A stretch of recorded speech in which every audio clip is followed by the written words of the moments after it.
Hello friends, আসসালামু আলাইকুম। কেমন আছেন সবাই? আশা করি আল্লাহর মতো সবাই ভালোই আছেন। তো চলুন আজকে আপনাদের দেখাবো আমার এমবি এগ্রো প্রজেক্টে বৃষ্টিতে পেঁপের কী পরিমাণ ক্ষতি হয়েছে।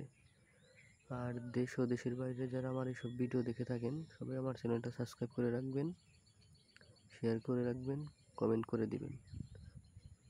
তো চলুন দেখাই। এই যে দেখতেই পাচ্ছেন আজকের বৃষ্টিতে ঘন বৃষ্টি হয়েছে প্রচুর পরিমাণে। যে অনেক পেঁপে গাছ, মানে পেঁপে সহ দেখতেই পাচ্ছেন কত পেঁপে, কি সুন্দর সুন্দর মাশাআল্লাহ পেঁপে। এগুলো সব ভেঙে গেছে। এই যে এগুলো মোটামুটি গাছ ঠিক আছে।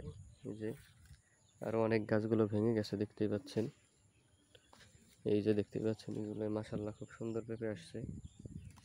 এই যে দেখেন আরো অনেক গাছ ভেঙে গেছে, 3-4টা গাছ ভেঙে গেছে। প্রায় 3-4টা গাছে প্রায় 1.5 মনের মতো পেঁপে হবে, 1.5-2 মন এরকম হবে। এই যে দেখতেই পাচ্ছেন যে বৃষ্টিতে আমার কি পরিমাণ ক্ষতি হয়েছে দেখছেন।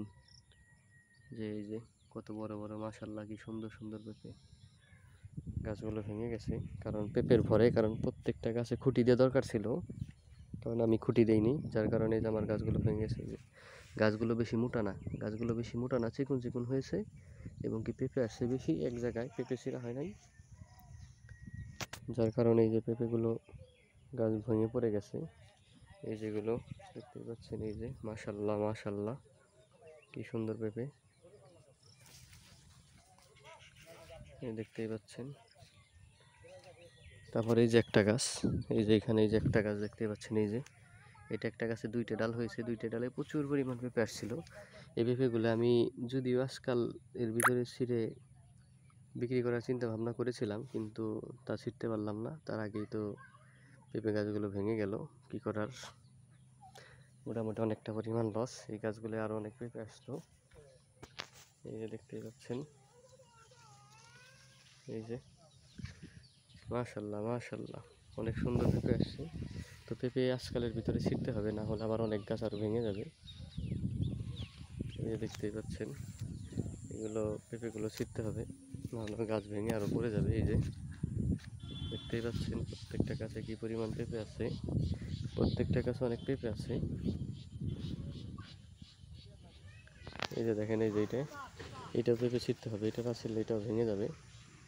এই যে দেখতেই পাচ্ছেন এটাও ছিঁড়তে হবে পেঁপে, এটা না ছিঁড়লে এটাও ভেঙে যাবে। এই যে প্রত্যেকটা গাছে মাশাআল্লাহ অনেক ভালো পেঁপে আসছে, কিন্তু গাছগুলো বৃষ্টিতে যেইভাবে ভেঙে যাবে আমি বুঝতে পারিনি। প্রত্যেকটা গাছ আমার খুঁটিতে দরকার ছিল, যে এই গাছটা ভেঙে যাবে পেঁপে যদি না ছিঁড়ি। এই যে আজকে বা কালকে এই গাছটার পেঁপেও ছিঁড়তে হবে। এই যে না ছিঁড়লে এগুলো ভেঙে যাবে। এই যে দেখতেই পাচ্ছেন।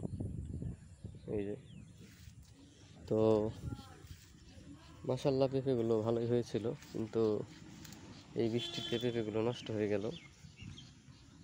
এই দেখতেই পাচ্ছেন মাশাআল্লাহ এই গাছটা অনেক সুন্দর পেঁপে আছে। তো আমি সবসময় বরাবরই বলে থাকি, মূলত কৃষিকাজ আমার ভালো লাগে, কৃষিকাজ ভালো লাগে বিধায় কিন্তু আমি এই কৃষি ভিডিওগুলো আপনাদের আপলোড দিয়ে থাকি। আর আমি সবসময় চাই প্রত্যেকটা মানুষের কৃষির প্রতি ভালোবাসা থাকুক, কৃষির প্রতি উদ্বুদ্ধ হোক, কারণ আমরা কৃষিটাকে সবসময় ছোটো করে দেখি, যার কারণে আমাদের বাংলাদেশের এই অবস্থা। তো আমার এইসব কৃষি ভিডিও যাদের ভালো লাগে বা দেখেন, তারা অবশ্যই আমার চ্যানেলটা সাবস্ক্রাইব করে রাখবেন, নতুন নতুন আপডেট কৃষি ভিডিও পাবেন। চ্যানেলটা শেয়ার করে দিবেন, ভিডিওগুলো লাইক করে রাখবেন, কমেন্ট করে দিবেন। তো সবার প্রতি আমার একটাই অনুরোধ, কৃষককে যেন আমরা কেউ ছোটো চোখে না দেখি, ছোটো না করি, কৃষকের প্রতি যেন একটা ভালোবাসা তৈরি করি। কারণ এই কৃষক আছে বিধায় কিন্তু আমরা উন্নত মানের শাক সবজি ফসল যে কোনো জিনিস বলেন আমরা খেতে পারি। তো সেই জায়গা থেকে আমি বলতেছি, কৃষককে কেউ ছোট করে দেখবো না, কৃষককে সবাই ভালোবাসবো এবং কি তাদের পাশে দাঁড়াবো এবং কি তাদের যতটুকু সম্ভব সহযোগিতা করব। তো ভালো থাকবেন সবাই। আমার ভিডিও যদি ভালো লাগে দেখবেন। আসসালামু আলাইকুম।